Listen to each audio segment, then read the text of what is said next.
This is the Israeli port of Ashdod, where the ships were brought to shore. Hundreds of activists were arrested. And these are the beaches of Gaza, where hope has now been replaced by anger, and a day of demonstration is planned.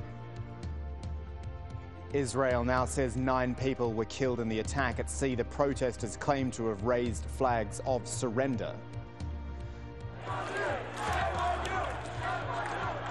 And from around the world, widespread condemnation from both the public and politicians. The UN is in emergency session. Washington is deeply disturbed. Turkey's calling it murder by a state.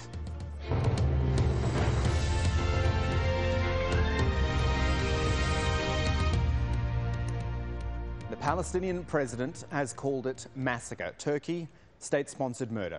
A day after the Israeli raid on the Gaza aid flotilla, nearly 500 passengers remain locked up in an Israeli jail. At least 9 bodies are lying in a morgue. Dozens of activists are in hospital now. Over the course of our coverage, we're going to gauge reaction right across the globe, but we're going to start with 3 very key locations to where this story is developing.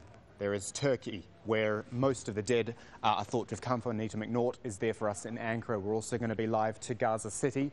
Nicole Johnston is there.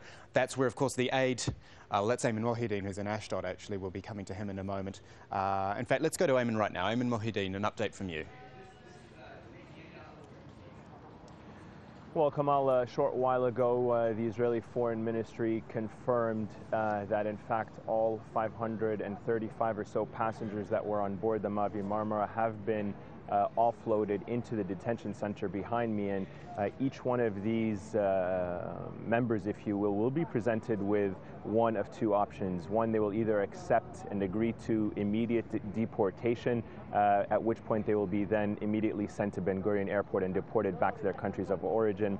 On the other hand, those that have not been identified and refuse deportation will be sent to a prison facility not too far away from where we are, where they will be arraigned and possibly investigated. The point of the process, as we understand, is to gather and ascertain as much information from those on board as to what happened. There is an interrogation process, we understand, that takes place with the Israeli security services, who are overseeing this phase of the operation. It is important to emphasize, though, we are unable to access any of those people that are in that facility. We have not been able to hear their version of events or the conditions under which they were brought into the port here behind me in Ashdod. On some of the specifics, including some of the key individuals that were on that boat, including members of the Israeli Knesset, Palestinian members of the Israeli Knesset, as well as Sheikh Ra'ad Salah, a very prominent political and social activist, we understand that they have been taken off the ship.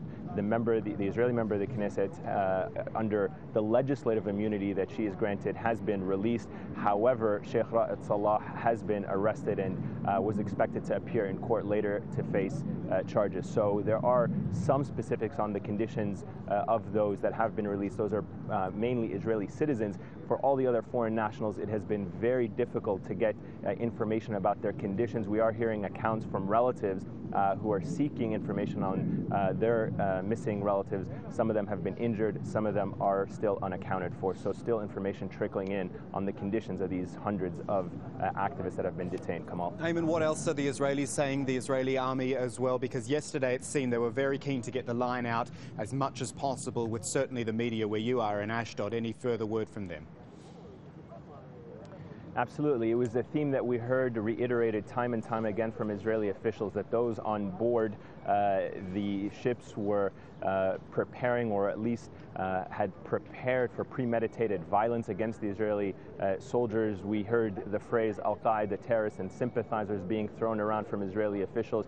They were very keen on trying to portray these officials as non-peaceful, violent activists who were not intending on any kind of goodwill humanitarian gesture. But the reality of it is that is exactly that, the Israeli version of events. We have been unable to get any information whatsoever from those on board. As we saw from our own producers and reporters, as the events were unfolding, there was a white flag that was raised, and some have even raised questions as to the video material that has been released by Israel. We saw some very strong language coming out from Israeli officials that there was live fire, live ammunition, but so far the only footage that has been released by the Israeli military has shown clubs, has shown slingshots and marbles. We have not seen any of the weapons that have been allegedly used against the Israeli soldiers. So certainly a lot of questions still remain about the conditions of the raid. In fact, some have even gone far as to suggest that the footage we have seen has not been in its entirety complete, and it has been just very selective. So there are still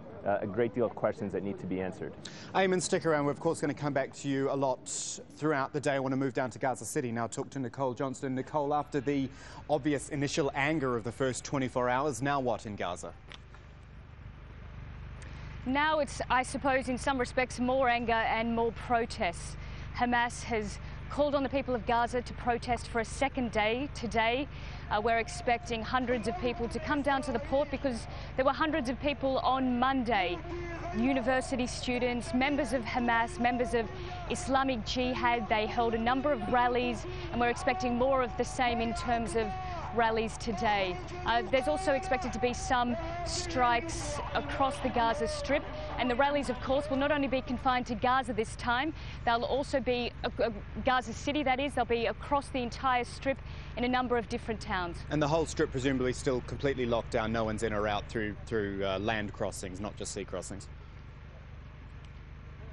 That's correct. I mean, it's a very important thing to remember when we're talking about the siege and the attempt to break the siege, the attempt by this flotilla to actually come into Gaza. You have to remember how difficult it is for anybody to get out. Now, some people are able to get out if they have a special medical condition or a special business permit, but the numbers are very, very few. Most people are living here and they can't get out. And part of the siege, as we know, entails the sea siege. The fishermen here, which is a huge industry in Gaza, they are only allowed 3 nautical miles offshore, which is a very limited area to fish in. So this is one of the industries that's really suffered, along with the people of Gaza, during this 3-year siege. Nicole, thank you. Stay there for me as well. Of course, coming back to you off to Ankara now, and Anita McNaught, who was in Istanbul yesterday. Anita, what's happening in Ankara today?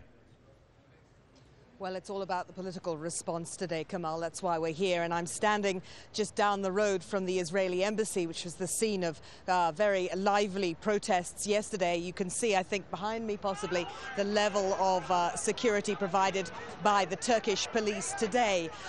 We are waiting for the Turkish Prime Minister to fly back in from his trip to South America, which he cut short. He issued a blistering statement yesterday, and I think you touched on that at the beginning of the program, Kamal, when you used the word state-sponsored terrorism. That is the words he used, and that is ringing in the ears of the Turkish public today. It's on the front page of just about every newspaper.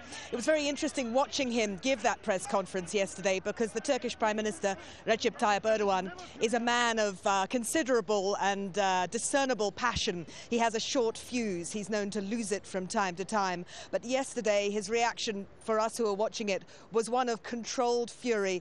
People who knew him well said they'd never seen him so controlled. That perhaps itself is an indication of how much anger there is here in Turkey. But he's due back. We're expecting a press conference sometime this morning, and then of course the issue moves to Parliament. There's going to be this is going to be addressed. This whole incident is going to be addressed in the Turkish Parliament in some shape or form today. We're waiting to see how that rolls out. And I should emphasize, Kamal, one of the things that is driving the Turks absolutely furious this morning is the lack of information. They are almost certain that some of their country's nationals have been casualties of this Israeli action. They have still not been given the information as to how many, what form, and all the rest. So that is hugely fueling emotions here. The television has been running pictures of some of the Turks who were on board the Mavi Marmara. Of course, their families have heard nothing at all. And over in New York, we have the Turkish Foreign Minister, Ahmet Davutoglu, who made this statement, again using language that is uncharacteristically emotional for him. Today we have observed through live coverage an act of barbarism, where provision of humanitarian aid has been punished through aggression in high seas, 72 miles from international seas. Today many humanitarian aid workers go back in body bags, and Israel has blood on its hands. This is not off the coast of Somalia or in the archipelagos of the Far East, where piracy is still a phenomenon. This is the Mediterranean, where such acts are not the norm. This is where we need common sense. This is where civilization has emerged and flourished, and where the Abrahamic religions took root.